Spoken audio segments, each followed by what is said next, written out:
Good morning, my dear students of class 10. How are you all?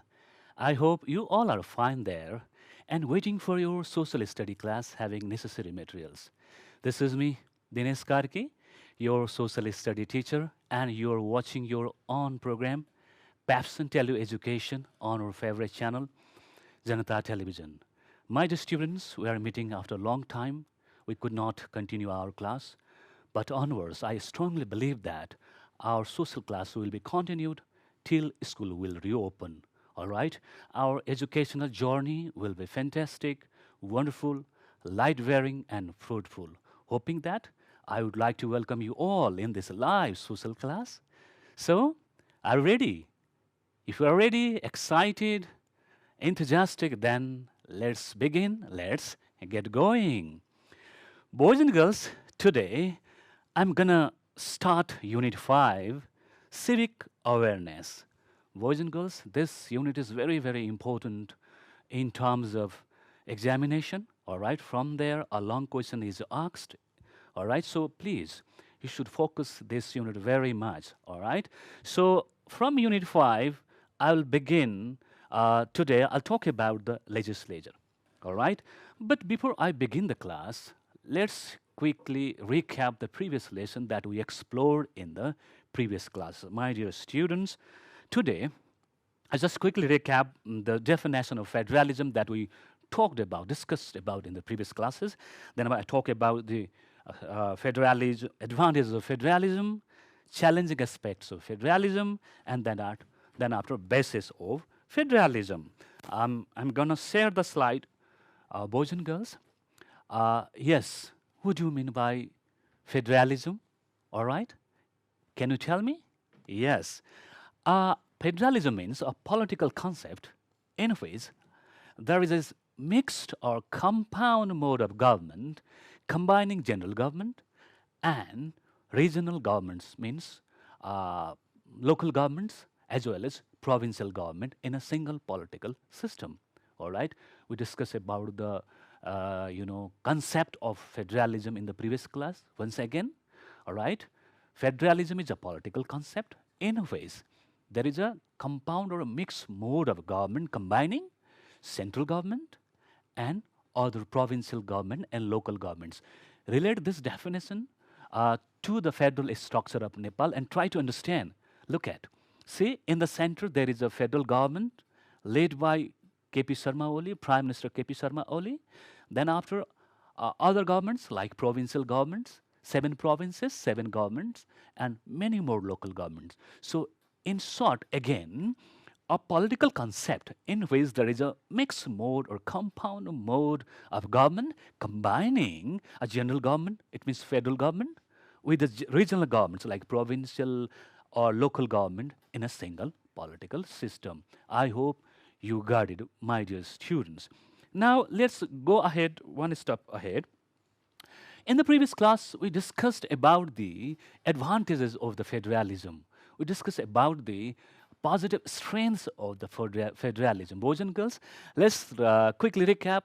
Number one, a positive strength or advantage is judicious distribution of means and resources. Second, public participation or participation of local people in the development. Third is the decentralization of the power. And next is proportionate development of a nation.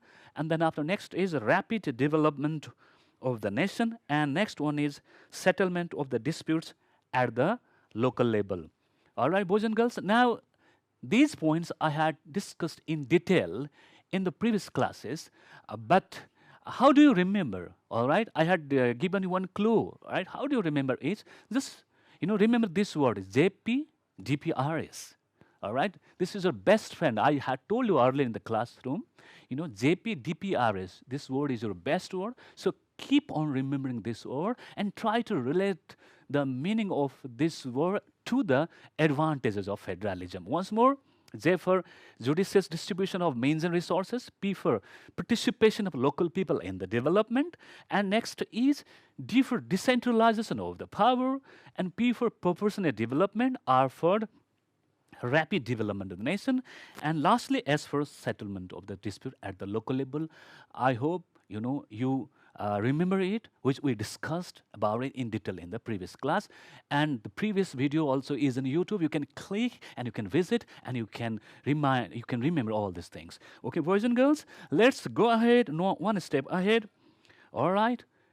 In the previous class, we slightly discussed about the challenging aspects of the federalism, but I did not get proper time to discuss or elaborate about the challenging aspects of the federalism. So today I will describe about these all points, challenging aspects of the federalism in detail. All right, please pay attention. Boys and girls, number one challenging aspect of the federalism is over exploitation of natural resources. First, let me tell you the points. Then after, I will explain these points in detail one by one. All right. Second is expensive form of the government. Third is unhealthy competition of the development. Next is chance of severe conflict. And next A is a country may divide. And next is misunderstanding between the provincial and the central government. These are the challenging aspects of the federalism, boys and girls. But again, how to remember, all right? So I have developed one very short keyword, that is, oh, you came. There is in between, you can find one exclamatory sign. Just that is, I have put there just to make it very attractive and interesting. But how do you remember these words, this word, boys and girls? Whenever you meet friends and whenever you talk with your friends, all right? So instead of saying, oh my God, if you say, oh, you came, just, you know only the thing, what is it, all right? Instead of, oh my God, if you say, oh, you came, then automatically, you'll remember the challenging aspects of the federalism, boys and girls. All right, this is a trick, hey? If you say, in place of, oh my God, oh, you came, then you will remember the challenging aspects of the federalism and you will calculate, oh, what is E for? E for expensive form of, O for over exploitation of natural resources, and E for expensive form of the government, and then after, what is there? C for chance of severe conflict, U for unhealthy competition of the development, A for a country may divide, and lastly M for misunderstanding between provincial and central government. Boys and girls, how do you remember? You remember this word, in place of oh my God, you should say what? Oh, you came. And what does it mean? So boys and girls, now I will explain these all points one by one. Let me show you another slide. Boys and girls, you can see on the slide over exploitation of resources. It means exploitation of resources. What is the meaning of exploitation, boys and girls? Yes, you are right. Overuse of the resources. Boys and girls, generally development work must be carried out without destroying the natural resources so that our future generation will be able to use it. Of course, while conducting the development works in the locality or in our province or in the country, we must carry out the development work without destroying our natural resources. Why? The reason is our future generation so that can use the resources, all right? And this is the core idea of the sustainable development also. But boys and girls, we don't find such, all right? And second one is there may be heavy competition among the local governments as well as among the provincial governments. Generally, I'm talking about the federalism considering all over the world. Not I'm concerning about the federalism of Nepal only. Generally, if you look at closely observe the federalism which has been practicing all over the world, then we find that a kind of unhealthy competition among the provinces, among the government. But generally, while conducting development work, there can be heavy competition and unhealthy competition also. For that, they may exploit the natural resources also. So this is the very, very key thing we need to remember is. And boys and girls, how to remember, like examples in our local areas, roads are being constructed, all right?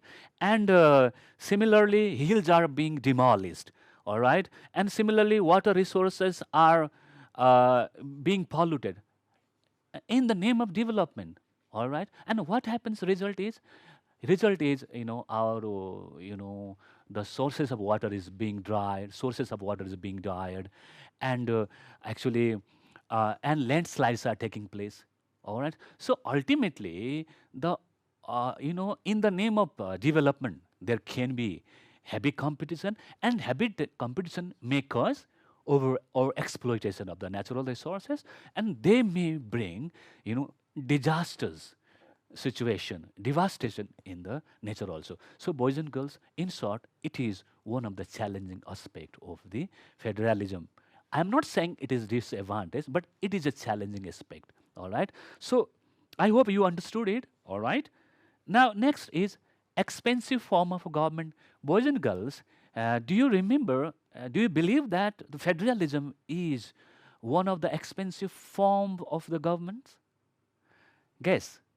Let's observe the federal structure of Nepal. All right. Look at, there is a central government, federal government in the center, one government. All right.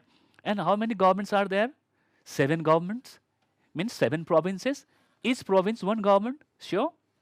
And other so many municipalities and so many local rural municipalities are there. Altogether, 753 local bodies are there, and in each body there is a government.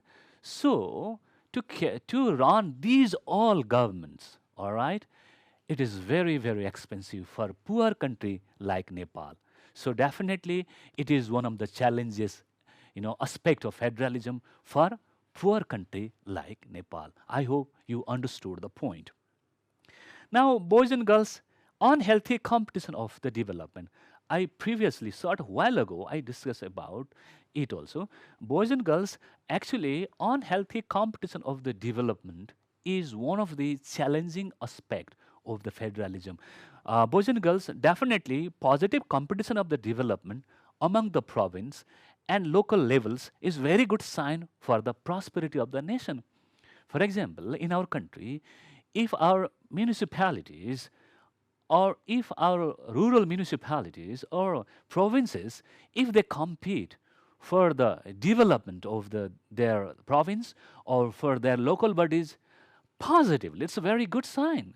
But sometimes, there may be unhealthy competition among the provinces and local levels in carrying out development works, which is very, very bad. Boys and girls, what are the examples? Example is you can see on the slide. Sometimes, minerals can be found in the border of two provinces. All right, suppose minerals or gelatin or uranium is found in the border of the two provinces. All right, now what happens? Both states make claim. All right, both states may claim to excavate it. All right, so it really brings unhealthy competition, and it has happened in the different countries where they have been practicing federalism. All right, and similarly sometimes one state may reject or may ignore the manpower of other states in terms of carrying out development work. All right, so this is also happening in different countries where they have been practicing federalism. So boys and girls, if you closely observe the federalism of the different countries in the world, then we can see unhealthy competition of among the provincial governments, among the different governments.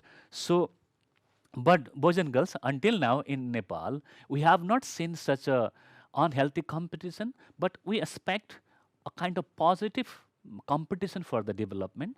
All right, let's hope our leaders will compete positively for the development of the nation. It is very good sign for the federal country like Nepal. But until now, we have not seen unhealthy competition. But it is the challenging aspect. It may occur. It may take place. All right, my dear students, I hope you understood it. Now, chance of severe conflicts, serious conflicts. Boys and girls, it is one of the challenging aspects of the federalism. It is one of the challenges of the federalism. When does, such severe conflict take place? This is the major question. Boys and girls, if the people's identity and rights are not ensured properly in the country, keep in mind, if the people's identity and rights are not ensured properly in the country, if judicious distribution of the natural resources is not ensured in the country, if ethnicity, historicity, geography, population, culture, language, religion, and especially efficiency are not considered properly while restructuring the nation into federal state, into federal structure, then there may be severe conflict in the country. All right. Similarly, if backward and downtrodden classes are not fairly included in the mainstream of the development, in all the mechanism of the state, or if accountability, if transparency, and of the impunity, employment opportunities, and discrimination-free societies are not ensured, then there can be severe conflicts in the state. For example, boys and girls, you can take the civil war of Nigeria. In Nigeria, there is severe conflicts. Why? The reason is that actually the main points which I have mentioned right now on the slide, these things are not properly considered, especially judicious distribution of the means and resources is not properly considered. So still there is a conflict in the Nigeria. You can click, you can Google, and you can study about the present condition of the Nigeria. Similarly, our neighboring country in India, there is also the Gorkha land movement. Why many more Gorkha people of India have been, fighting with the Indian government for their Gorkha land state? Why? Because their identity is not properly addressed. Their identity is not properly, addressed in the federalism of the India. That's why many more Gorkha people of India have been, asking for the separate Gorkha land. So, boys and girls, let me conclude this point is, if, especially if the identity of the citizen is not properly considered, if the downtrodden classes are not fairly included in the mainstream of the development or in all the mechanism, political mechanism of the state, or especially if accountability, transparency, end of the impunity, means it is said in Nepali, dandahintako antya, all right, and especially employment opportunities are not ensured properly, then boys and girls, there can be severe chance of conflict, all right. So hope you have understood it, and for more, you can Google about the civil war of Nigeria, and you can Google the Gorkha land movement, and you can talk and discuss about these issues with your teacher also, and you can understand more about it. Hope you understood this point. So let me go one step ahead, boys and girls. I'm gonna share one more slide for you. A country may divide. All right, boys and girls, this is one of the challenging aspects of the federalism. But boys and girls, we need to understand is, if a country is exercising coming together federation, in the previous class, we discussed about the types of federalism. You know what were the types? Do you remember? All right, you're right. First one type is coming together federation. Keep in mind, coming to the federation means all the states, if all the independent states come together to make the bigger union, which is known as coming together federation. For example, I told in the previous class, United States of America, all right, many more independent states had come together to make a bigger union. As a result, what happened? United States of America was made, all right. So this type is called coming together federation. And second one, what did we discuss about? We discussed about second one is holding together federation. If a country is divided into many political autonomous state, and if the authority, if the right and authority is delegated on the principle of the decentralization to these all political unions to make it autonomous, all right, for the self-governance, then such kind of federation is called holding together federation. And Nepal is actually has adopted the holding together federation. So most particularly, boys and girls, if country is exercising coming together federation, keep in mind, coming together federation, and leadership fails to ensure the identity of its people, security of all states, that situation, their country may divide. All right, keep in mind. Second is, if leadership fails to gear the development up, all right, generally, independent states or states or country, people want development, right? But if leadership fails to ensure the development, if government fails to ensure the development work, then there may be, country may divide. All right. So similarly, let's take example USSR. All right, boys and girls. Actually, all the independent states who actually had come together and had made the bigger union that was USSR. All right.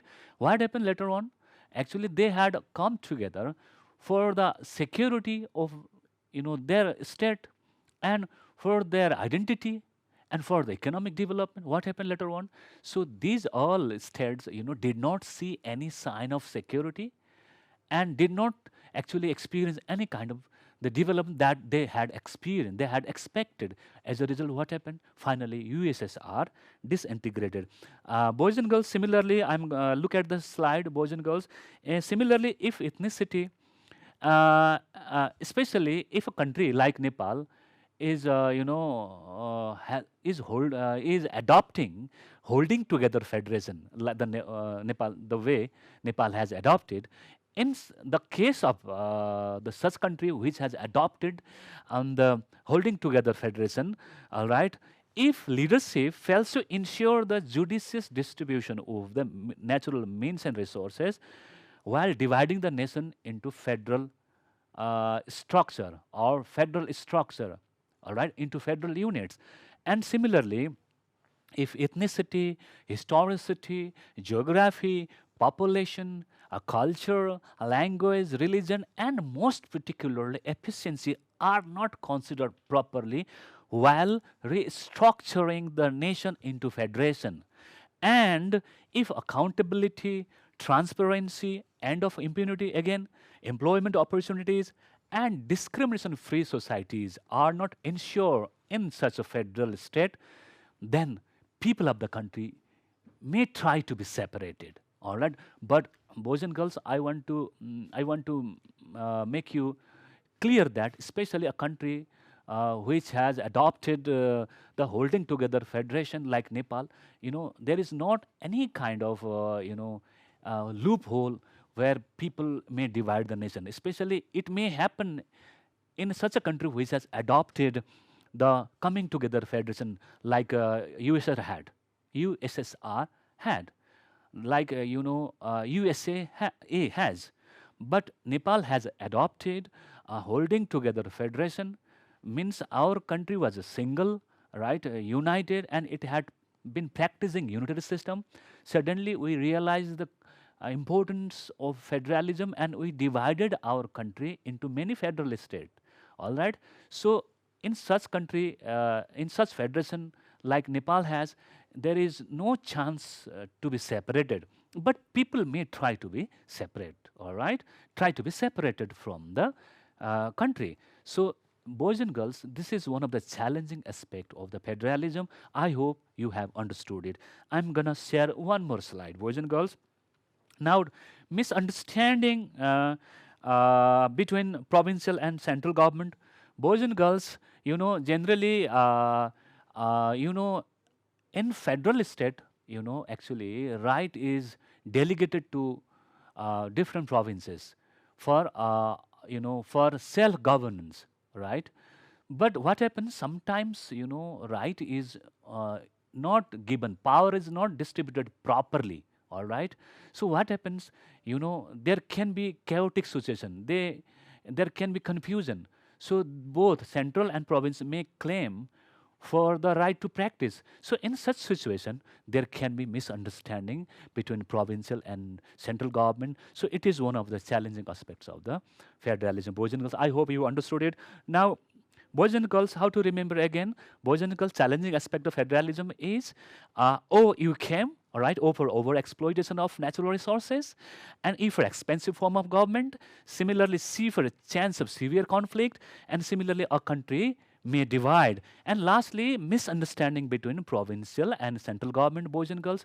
So, I completely used my time in recapping all the previous points. Let me tell you today, Quickly, what are the bases of the federalism, boys and girls? Main basis of the federalism are, boys and girls, like ethnicity, efficiency, geography, culture, natural resources, historicity, language, populations are the main basis of the federalism. But in the case of Nepal, geography and resources and efficiency, these three things are considered highly while restructuring in Nepal. Boys and girls, so today actually I had planned to talk about the legislature, but I could not because I spent much of time while recapping all these previous classes. Hope in the next class, I'll talk about the legislature. Then after I will, try to talk about the executive, and then after judiciary, and I will make this class very helpful, very light bearing, and very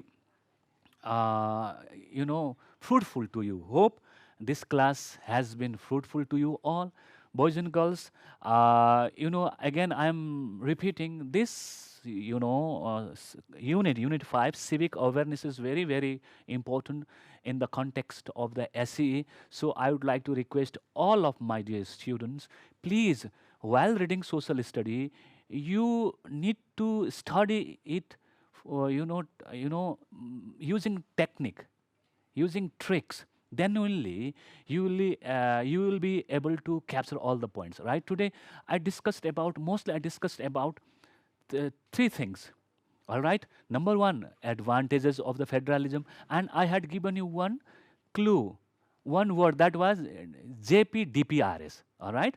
And I told you to remember this word always while talking among the friends. And similarly, I had given you another word, oh, you came. And I have also told you, remember this word and use this word in place of saying, oh my God, you can say, oh, you came. And at the same time, you relate the meaning, full form of each letter to the challenging aspects of the federalism. This is how, if you would practice every day, and if you study social study, as a fun, enjoying, right? Having fun, then I hope you will cover all the social studies. Most of the students always express their tantrums, their flare of dissatisfaction and their difficulty in terms of learning social study. But boys and girls, please learn it, having full of fun, using trick. And in the next class, I'll try to cover how to remember the dates, all right? And I'll try to cover these all executive, judiciary, and legislature in detail. So this much only today, all right? See you next time. Till then, goodbye. Have a nice moment.